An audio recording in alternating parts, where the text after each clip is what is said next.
I hate those motivational posters. Everything happens for a reason. What doesn't kill you makes you stronger. Bullshit. Sometimes, shit just happens, and it leaves you a broken, hollow shell. I'm Leo, 39, and until a few months ago, I was living the American dream. Now, I'm not sure what I'm living. I'm a construction man. Grew up breathing sawdust and concrete. I started with nothing, sweating my ass off in the summer heat and fighting frostbite in the winter. I didn't have a silver spoon, but I had grit. I built my life, brick by painful brick, until it looked like a goddamn fortress. Solid, unshakable. I was so wrong. I met Sarah when I was 19. She worked at this greasy spoon where all us construction guys fueled up before hitting the job site. Sarah was sunshine. Long, dark hair, a laugh that could thaw permafrost, and she didn't give a damn about the dirt under my fingernails. Took me forever to ask her out. My buddies were taking bets I'd chicken out. We dated, got married, had kids, and it felt like right. Our daughter, Chloe, came first. Those early years were a blur of long hours and sleep deprivation. I was working my tail off, building a future for my family. Then Ethan came along, 8 years later. By then, I was a site supervisor. Finally had enough saved to get Sarah the bigger house she always wanted. 4 bedrooms, a big yard, a 3-car garage where I kept my baby, a '69 Mustang. I was slowly bringing back to life. God, that car was a symbol of everything I worked for. I built a life, an 18-year marriage, a custom house in a good neighborhood, kids in good schools, vacations every summer. Maybe I wasn't the most sophisticated guy.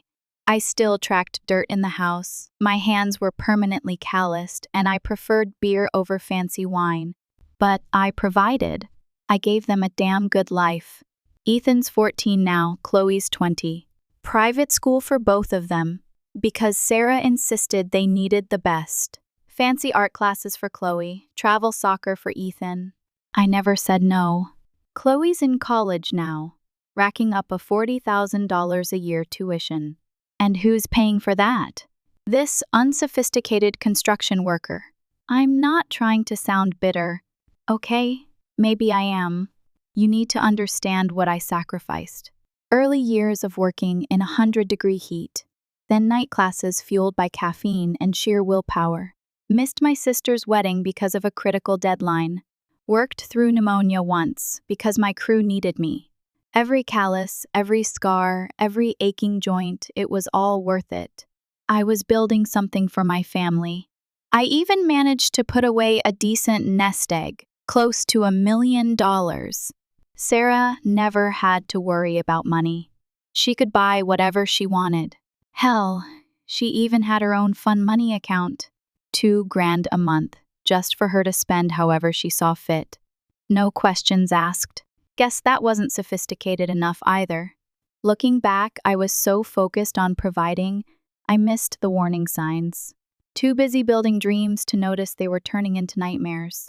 Being a builder, you get so caught up in creating something strong and stable, you forget to check the foundation for cracks. The change in Sarah didn't happen overnight. It was a slow burn, a creeping rot. Started about 2 years ago, right after I landed the biggest project of my career, a $50 million commercial development. It was a game changer, a project that would set our family up for life. You'd think she'd be proud, right? Her husband making executive-level money, doing honest work? Nope. Instead, she started making these little comments. How I was always covered in dust. How I didn't fit in with her new social circle. Sarah had started working at this fancy boutique downtown, selling overpriced crap to bored, rich housewives. She didn't need the money. Her entire yearly salary was less than my quarterly bonus. But she said she needed stimulation to find herself. The gym membership was the first big red flag. Not your regular YMCA type of deal. Nope. It had to be this exclusive fitness studio that cost more per month than my first car payment. Started going 5 days a week. Always came home showered and made up. Now, When I think about it, I'm pretty sure she wasn't working out that whole time. Then came the phone thing. Sarah used to leave her phone anywhere. Never cared if I picked it up. Suddenly, she had this death grip on it. Passwords changed. Always texting with this little smirk on her face. If I walked into the room, she'd flip it over faster than a pancake. Said she was just chatting with her boutique friends? Right. Chloe, our daughter, started picking up on her mom's new attitude. Used to be my little girl. Always wanted to help me in the garage. Knew every tool by name. Now, suddenly she was embarrassed that her dad was a blue-collar worker. Started making these snide comments about how her friends' dads all had respectable office jobs. Like building something that actually matters isn't respectable enough for her anymore. Sarah stopped cooking about a year ago. Said she was too exhausted from work. Started ordering these fancy meal prep services instead. $300 a week for what looked like bird food to me. I offered to grill or make my mom's lasagna, which they used to love. But apparently, that wasn't sophisticated enough anymore. One night, I came home from a 14-hour day, supervising a critical concrete pour, and found them eating sushi in front of the TV. Didn't even save me a plate. When I made myself a sandwich, Sarah actually complained about the smell of my work clothes. 20 years of those same work clothes putting food on the table, and suddenly, they were a problem. The real kicker was when Sarah started redecorating the house. Everything I built with my own hands, the custom kitchen cabinets, the hand-carved mantle, the built-in bookshelves, she wanted to replace with some modern minimalist crap. Spent 15 grand on a designer couch that looked like something you'd find in a dentist's office. The couch I later caught them on, but that's for the next chapter. My garage was my last sanctuary. Every weekend, I'd be out there, working on the Mustang, teaching Ethan about engines and bodywork. Sarah used to kiss me, even when I was covered in grease. Now, she started parking her new Lexus, the one I paid for on the street because the garage was too dirty. Complained about the noise when I was working out there. Said the neighbors probably thought we were low class because of my project car. Even our sex life went to hell. Used to be passionate, spontaneous. She never cared about getting a little dirty with me before. Last year? Nothing. Always had a headache. Was too tired. Needed to be up early for yoga. I should have known she was saving her energy for someone else. The worst part? I made excuses for all of it. Told myself she was going through a phase, maybe a midlife crisis. Worked even harder, thinking if I could just provide more, be more successful in her eyes, she'd go back to being the woman I married. Bought her jewelry, planned surprise weekends away, which she usually canceled last minute because of work commitments. Ethan saw it, though. My boy's got good instincts. He started spending more time in the garage with me, less time around his mom and sister. One day, he looks at me and says, "Dad, why are you trying so hard?" They don't even appreciate it. Wise words from a 14-year-old, but I was too blind to listen. I kept thinking about the Sarah I married, the woman who used to pack my lunch every day, who'd run her fingers through my hair, even when it was full of sawdust, who used to brag to her friends about how her husband built things with his own hands, the woman who used to say she was proud of my calluses, because they were proof of how hard I worked for our family. That woman? She was long gone, replaced by someone I didn't even recognize anymore. I should have seen it coming when she started hanging out with her new sophisticated friends every weekend. It was wine tastings, art galleries, stupid meditation retreats. Meanwhile, I'm working overtime, managing crews, dealing with suppliers, making sure our family's future was secure. But apparently, that wasn't enough anymore. She needed someone who could talk about pretentious wines and modern art. Not someone who could build a house from the ground up. This is where everything really went to shit. I have this buddy, Mark. Mark and I went way back to trade school. While I stuck with construction, he went into real estate. Always talked about how he was elevating himself above the trades. I should have seen the red flags when he showed up at my door 3 months ago, driving a leased BMW, found that out later, and wearing a watch that cost more than most people's monthly mortgage. Said he lost his real estate license in his home state due to some misunderstanding with the board. Needed a place to crash while he rebuilt his business here. Looking back, I'm pretty sure he got caught running some kind of scam. But I was too trusting to dig deeper. That's what real friends do, right? Help each other out when they're down. Let me paint you a picture of this guy. About my height, but half the muscle. One of those gym bros who only works on his glamour muscles. Always wore these tailored suits that probably cost more than my crew makes in a month. Had this way of talking that made everything sound like a humble brag. Oh, this old thing? Just a little Rolex I picked up. Then he'd look at my hands and say, "Man, your calluses really show what real work looks like." Fake as a $3 bill. But my wife and daughter ate that crap up. First night he stayed with us. He brought over some fancy wine and started talking about his investment strategies. Sarah was hanging on every word, like he was Warren Buffett himself. Chloe too! Both of them giggling at his stupid jokes, asking him about his worldly adventures. Meanwhile, I'm sitting there thinking about the 3 construction projects I'm juggling that are actually putting food on the table. Mark stayed in our guest room for 2 weeks. 2 weeks that changed everything. Every morning, he'd come down in his designer sleepwear. Who the hell buys $200 pajamas? Making espresso in this fancy machine he brought with him. Started teaching Sarah about proper coffee appreciation. Like the diner coffee we used to love wasn't good enough anymore. During those 2 weeks, I watched this snake charm my family right under my nose. He'd take Sarah and Chloe shopping, saying they needed to upgrade their style. Started talking to Sarah about investment opportunities, even though I handled our finances just fine. Always had some reason why they needed to meet for lunch or coffee, to discuss business opportunities. The way he wormed his way into my family's good graces was something out of a manipulation handbook. He'd praise Sarah's natural sophistication, tell her she was wasted in that boutique. Told Chloe she had model potential, and that she should think about upgrading her social circle. Real subtle. Right? Here's the thing that really gets me. While he was playing Mr. Sophisticated with my wife and daughter, he was trying to maintain the old buddy act with me. Would come out to the garage, beer in hand, talking about the old days. Even tried to give me advice on my Mustang restoration, like he'd ever turned a wrench in his life.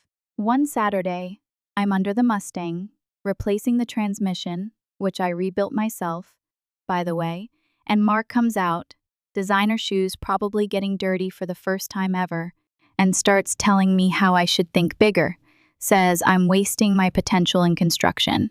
That with my experience, I could be so much more. Like building things that last isn't worth doing if you can't do it in a suit. Found out later he was telling Sarah the same thing. That I was stuck in my ways, that I lacked ambition. Rich, coming from a guy who was basically couch surfing at 40. But Sarah? She started looking at me differently after that. Started making comments about how I could do better if I just applied myself differently. The real kick in the teeth? He started showing up at my job sites, all suited up, talking to my crews about investment opportunities. Found out he was trying to get them to invest in some real estate scheme of his. Had to shut that down fast. These are good guys with families to support, not pawns in his games. Ethan was the only one who saw through him from day one. My boys got better instincts than I ever had. One night, after Mark had taken Sarah and Chloe to some wine tasting event while I was working late, Ethan says to me, "Dad, that guy's fake. Like those knockoff watches they sell on the street. Wish I'd listened to him sooner." Even my dog didn't trust him. Kaiser, my German shepherd, usually loves everyone. But around Mark, he wouldn't stop growling. I should have trusted my dog's judgment. They say animals can smell bad character. Kaiser knew he was a snake before any of us figured it out. After those 2 weeks, Mark found a place of his own. Or so he said. Turned out later it was a short-term rental, way above his means. But by then, he had his hooks in deep. Started showing up at our house when I was at work, always with some excuse about needing to talk to Sarah about business opportunities or wanting to mentor Chloe about her future. I know what you're thinking. How could I be so blind? Trust me, I ask myself that every day. But when you've known someone for 20 years, when they've stood next to you at your wedding, when they've seen your kids grow up, you don't want to believe they could betray you like that. I'd been noticing weird things around the house for weeks. Tools moved in my garage when I hadn't touched them. The pool temperature being warmer than I'd left it. Small things that wouldn't mean much to most people. But when you've spent your life paying attention to details on construction sites, you notice when things are off. So I did what any guy with access to security equipment would do. I installed cameras. Not the cheap stuff from big box stores, but professional-grade equipment I got through my construction contacts. Cameras that could catch every angle of the house, inside and out. Hidden ones, too, because something in my gut told me I needed to be smart about this. The setup was perfect. Everything fed directly to my phone, with motion alerts and cloud backup. Cost me a pretty penny, but as they say in construction, measure twice, cut once. I also installed a GPS tracker on Sarah's car. Yeah, I know how it sounds. But when you're responsible for millions in construction equipment, you learn a thing or two about tracking assets. Here's where it gets good.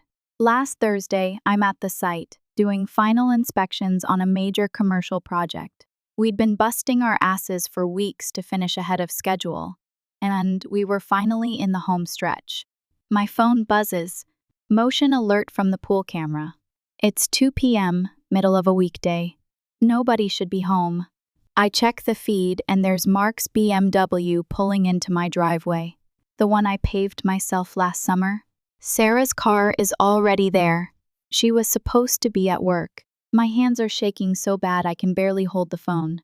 But I keep watching. They're heading to the pool area, all smiles and touching. Mark is carrying a bottle of something.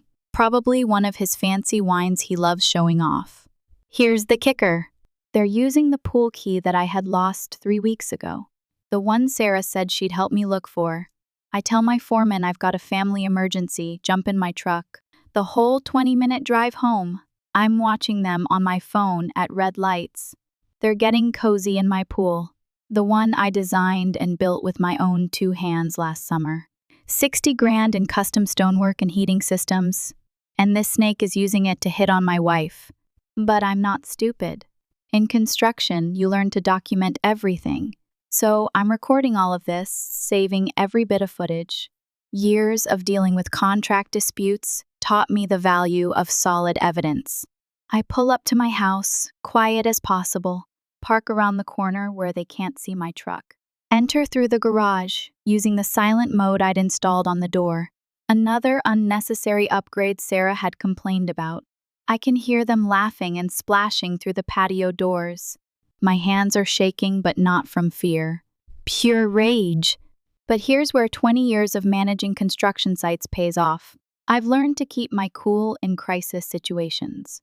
When you're responsible for million-dollar projects and dozens of workers' safety, you learn to think before you act. So instead of rushing out there, I take a minute, set up my phone to record, make sure I've got multiple angles covered. Then I walk out to my back patio, calm as if I'm doing a routine site inspection. And there they are, Mark and Sarah, all over each other in my pool. They don't even notice me at first, too busy playing tonsil hockey like teenagers at a pool party. Mark sees me first. Man, I wish I had a picture of his face. All that fake sophistication gone in an instant. He literally pushes Sarah away, scrambling to get out of the pool like it's full of sharks. Leo, this isn't. I can explain, he stammers. Yeah, sure you can, buddy. Sarah? She goes straight to attack mode. Starts screaming about how I'm never home, how Mark understands her needs, how I'm emotionally unavailable. Rich, coming from someone who's currently very physically available in my pool with my supposed best friend. The best part? Remember those cameras I installed? They caught everything. including the 5 other times they'd used my pool while I was at work, the times they'd snuck into my garage for their little rendezvous. All of it in crystal clear 4K with audio. Mark tries to grab his stuff and run, but I'm blocking the gate. He's standing there in his fancy swim trunks, probably realizing that his designer watch isn't waterproof after all. "Move," he says, trying to sound tough. 20 years of construction work versus his Pilates classes? Yeah, good luck with that, buddy. I just smile and hold up my phone, showing them the live feed from all the cameras. "Got enough footage here to make a movie," I tell them. "Wonder what your real estate clients would think. Or the licensing board in your new state." Sarah's face goes white. She starts babbling about how it's not what it looks like and how we can work this out. Like I'm some contractor she can negotiate with over change orders. Mark, the coward, actually tries to play the old friendship card. "Think about our history, man. Don't do anything crazy." I laugh. Actually laugh out loud. "History? Like the history of these videos? Or the history of you trying to scam my workers with your investment schemes? Or maybe the history of you hitting on my daughter when you thought nobody was watching?" Yeah, I had footage of that too. Caught him getting too friendly with Chloe during one of their mentoring sessions. Saved that little bit of evidence for later. Always good to have backup plans in construction. I tell them both to get the hell out of my house. Mark starts grabbing his stuff, but I stop him. "The Rolex stays," I say. "Consider it your first payment for pool usage fees." He actually takes it off and puts it on the table. Guess he didn't want me sharing those videos after all. The aftermath of catching them was like watching a foundation crack during an earthquake. Everything you thought was solid just splits apart. The next few days in that house felt like walking through a war zone, with battle lines drawn that I never thought I'd see in my own family. First person I told was Ethan. He deserved to hear it from me, not through gossip or social media. Found him in the garage that evening, actually working on the Mustang's carburetor, like I'd taught him. Kid took one look at my face and knew something was wrong. I sat him down on my workbench, the same one I'd built when he was just learning to walk, and told him everything. "You know what my son did?" He hugged me. 14 years old, at that age where most kids are too cool to show emotion, and he just wrapped his arms around me and held on tight. When he pulled back, he had this look in his eyes I'll never forget. Part anger, part determination. "They're dead to me," he said, with a maturity that broke my heart and made me proud at the same time. Chloe was a different story entirely. She came home from her college classes to find me changing the locks. First thing you learn in construction, secure the site. Asked what was going on, so I showed her the footage. All of it. The pool, the garage, everything. You know what she said? "Dad, you're overreacting. They're in love." These things happen. In love? These things happen? My own daughter defending the man who helped destroy her family? She actually had the nerve to say that Mark was more emotionally available than me, that he understood her generation better. That maybe if I hadn't been so focused on manual labor and tried to elevate myself, Mom wouldn't have needed to look elsewhere. The next few days were a blur of lawyers, phone calls, and watching my family choose sides. Sarah moved into a hotel, crying about how I was being unreasonable and how we could work through this. Like I'm some contractor she can negotiate with over change orders. Chloe went with her, of course. Said she couldn't stand to be around my negative energy. Told me I was toxic for not being willing to forgive and move forward. Here's where it gets even better. Chloe started defending Mark to everyone who would listen. Said he was helping her network and showing her a better way of life. Started posting on social media about how love doesn't follow conventional rules and how true connections transcend traditional relationships. The mental gymnastics this girl was doing could have won Olympic gold. My crew at work? They had my back 100%. Word got around about Mark trying to scam them with his investment schemes. And let's just say he's not welcome on any construction site in the tri-state area anymore. My foreman, Mike, actually offered to have some guys talk to Mark. Had to turn that down. When you've poured as much concrete as I have, you know there are some things better left unspoken. The most painful part was watching Chloe turn into a mini version of what Sarah had become. Started dressing different, talking different, acting like the last 20 years of family life were somehow beneath her.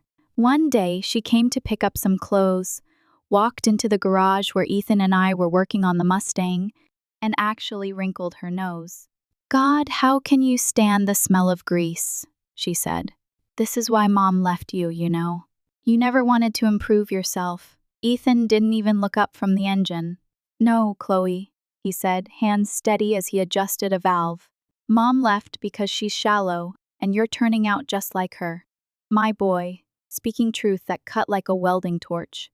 The house felt different after they left, emptier, but somehow less suffocating. Ethan and I fell into a routine. I started teaching him more about construction, brought him to some job sites. He's got a natural talent for it. Can read blueprints better than some of my experienced guys. Every night, we'd work on the Mustang together, talking about everything and nothing. Real conversations. Not the fake social chatter Sarah and Chloe had become so fond of.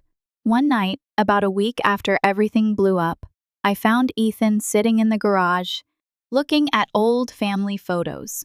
There was one of all of us at the beach years ago. Sarah and Chloe building a sandcastle, while Ethan helped me set up the umbrella. He looked at me and asked, "Dad, were they always like this, and we just didn't see it? Or did they change?" Hardest question I've ever had to answer. Told him the truth. Sometimes people show you who they really are when they think they've found something better. Like when you strip old paint off a wall and find the rot underneath. The neighbors took sides too. The Johnsons next door, who I'd helped with their basement flooding last year, suddenly too busy to say hello. But Mike down the street, whose roof I fixed after that big storm, brings over beer every Friday now. Says his door's always open if we need anything. Let me tell you what happened when Sarah and Chloe moved in with Mark, thinking they were upgrading their lives. Let me paint you a picture of their grand new life. Mark had rented this luxury apartment in the fancy part of town, one of those places with a doorman and a rooftop pool. Found out later he was paying $4,500 a month in rent, way above his means. But my soon-to-be ex-wife and daughter thought they'd hit the jackpot. Sarah actually texted me pictures of the place, like she was trying to prove how much better off she was. "See what we were missing?" she wrote. "This is what sophistication looks like." Yeah, sophistication on borrowed money and lies, as they'd soon find out. The first few weeks, they were all over social media.